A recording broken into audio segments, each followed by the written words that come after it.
Hello, everybody, and welcome back to another episode of Microsoft Flight Simulator news and updates. And we've got all kinds of cool stuff, including some live footage from the A380 coming to Microsoft Flight Simulator. If you are interested in acquiring any of my Overkills tutorial guides for Microsoft Flight Simulator, please consider joining me on Patreon. Patreon subscribers level tier 2 and above have access to all of my guides, as well as any future updates and future guides that will be coming down the road. Link to Patreon can be found in the description below.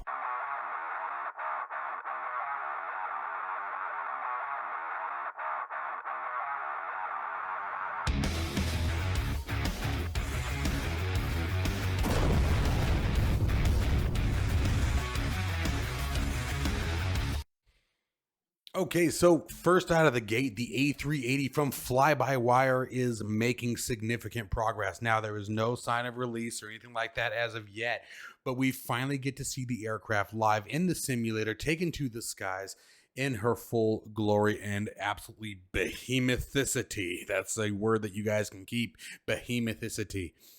This aircraft is an aircraft that I have been super excited for a very long time, and this Fly-by-Wire sort of went radio silent on it for quite a long time, so it was really nice to see this pop up on the feed today. There will be a link down in the description to this particular YouTube video. It's quite a long video. They go through many of the cockpit interior, the textures. They actually do, as you guys can see, a little bit of flying. They do a full takeoff. They do some landing. There's all kinds of great information being broken down on it. They talk about skinners and how they're going to be, once the paint kit is complete, they're going to be putting the aircraft, they're going to go nuts and just go livery crazy with it upon its, so that way it's ready for release. Now, obviously, there's still a ton of work to be done with it. And I want to emphasize very, very, very clearly, this is a very, very early access rendition of this aircraft, and in no way, shape, or form represents the final product. There's still a ton more to do. Like I said, we don't even have any kind of a release date as of yet, but it is really awesome to see the aircraft airborne. Call me silly, call me dumb, whatever. I would absolutely grab this aircraft right now and fly it as is. I don't care. I want this aircraft so bad. For a number of reasons, quite frankly. Either that or, like I said, a high fidelity, I've said this before, a high fidelity, if you will, 747 I would take to. The salty 747 version is absolutely amazing, but it'd be nice to see something even more complex.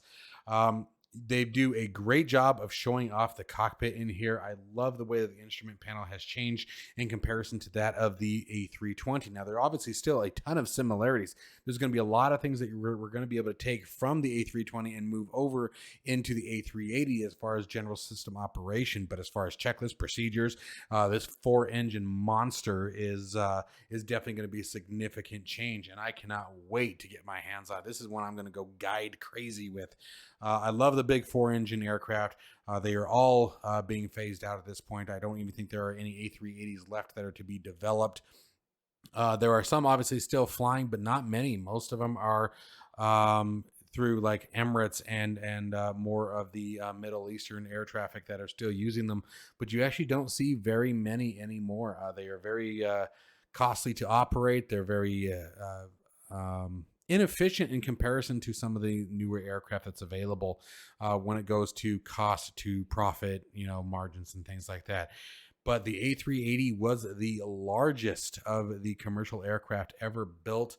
And unfortunately, up until the loss of the the Anatol 225 in Ukraine with the a very unnecessary strike against the AN 225, the A380, if I'm not mistaken, has now become the largest aircraft in the sky today. Now, I don't quote me on that, but I'm pretty sure that that's what I heard, was that it is now officially the largest flying aircraft currently across the world.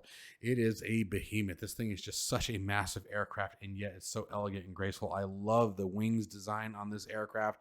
I love the textures. I love the size of the cockpit. The overall just size of the aircraft is just one of those marvels that it's sort of like looking at a C5 Galaxy. If you've ever seen a C5 Galaxy fly, you look at it and it's so big and so massive, and yet it looks like it's moving so slowly through the air. It's like if it hits a bird, it's just going to fall out of the sky, and when in fact they're doing 250, 240 knots by the time that we see them on the ground.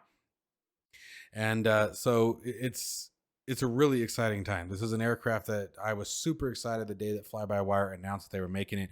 And I want to emphasize once again, guys, Flybywire is sticking with their guns in the fact that this will be a free release. There will be no charge for the A380X upon its release. So the fact that the team is developing this aircraft just to start with, and then with the high fidelity and the incredible effort they're putting into it, all of you who fly the Fly-by-Wire A320, you know, I mean, it doesn't matter if you're Phoenix or Fly-by-Wire, they're both fantastic aircraft, and the Fly-by-Wire is completely free. So if the A380 comes out anything close to the Fly-by-Wire A320, we are ahead of the game as simmers, and it's completely free. I'm going to emphasize that until the day it's released and long after.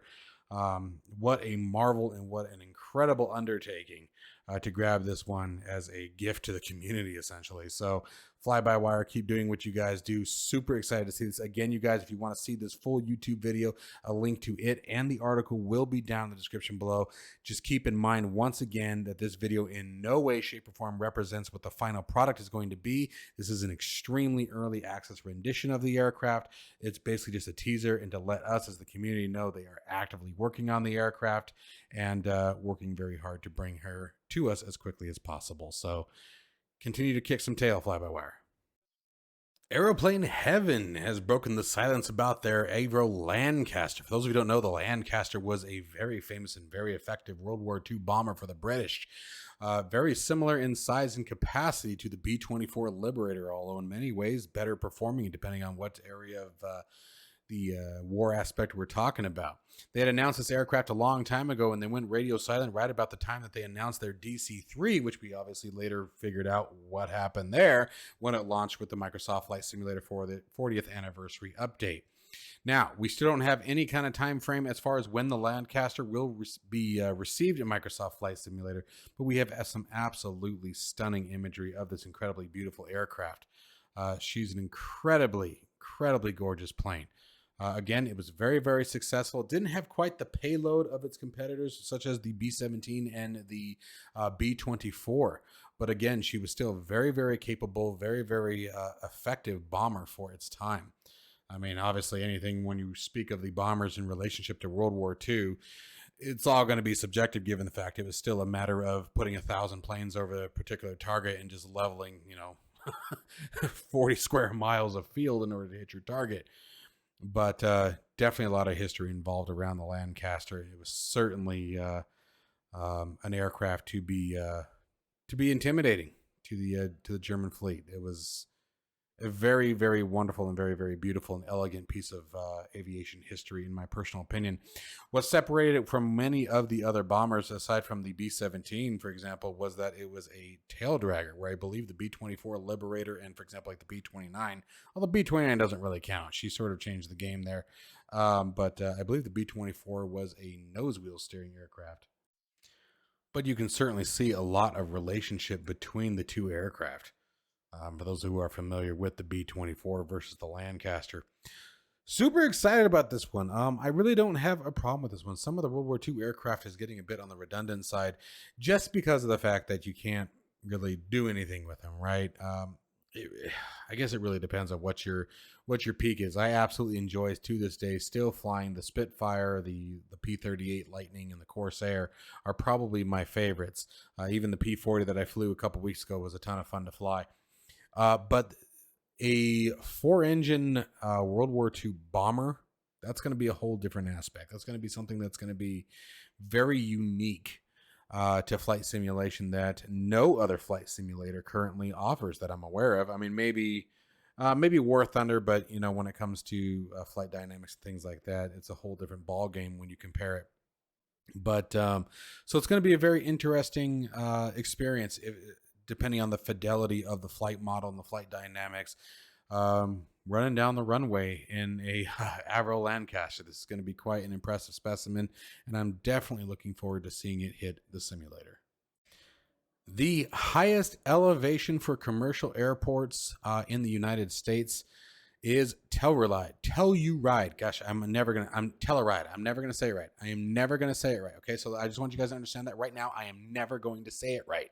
Anyway, UK 2000 Scenery has released Telluride 2022 for Microsoft Flight Simulator. This is an incredibly well-detailed airport. It's an extremely challenging airport, guys. If you guys have not given this one a shot, I highly recommend it. I've tried it once with a gosh, what was the first time? I think the first time was with the Mooney. I don't recommend it.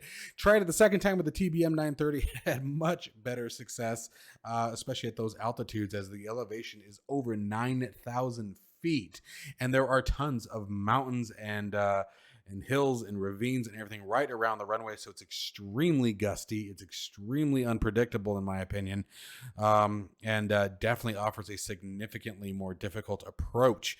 The YouTube video does an absolutely beautiful job of breaking down K-Tex, if you will, and showing off the incredible features of this very, very challenging approach, again, in my opinion. But this is beautiful, absolutely beautiful. What they've done here, and at some point we will be showcasing it on the channel as soon as we catch up with the backlog. But this is definitely a very fun one. Samsung 3D announced their final release of scenery for 2022, which will be Vancouver Times for Microsoft Flight Simulator. This will be a much more broad spectrum, detailed version of the entire area in the city. This is what I'd like to see more of. Airports are wonderful, guys. Do not get me wrong. They are wonderful. But in my opinion, for flight simulation, they're not what really make the experience. The experience comes from the scenery. The airports are cool, and having a detailed airport is absolutely just as important, in my opinion. But I love it when they expand beyond the airport, because you're only at the airport for a few minutes. You're only going to see those parts at which you taxi past.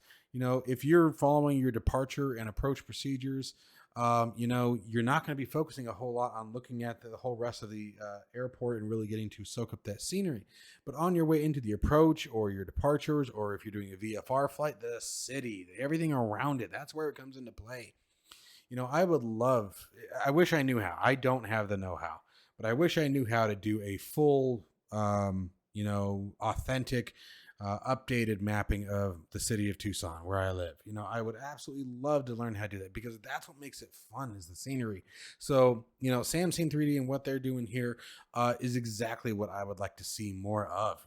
I'd like to see the airports included, as I said, definitely, and I'm not trying to take away. I tried to dabble in it, and it confused the hell out of me within the first few minutes. So I know it's a very difficult thing to do. I know it can be very tricky, and it's a lot of time. So I am not trying to take away from airport developers at all. I know it's a very challenging thing, and I think you guys do a wonderful job. Don't misunderstand that.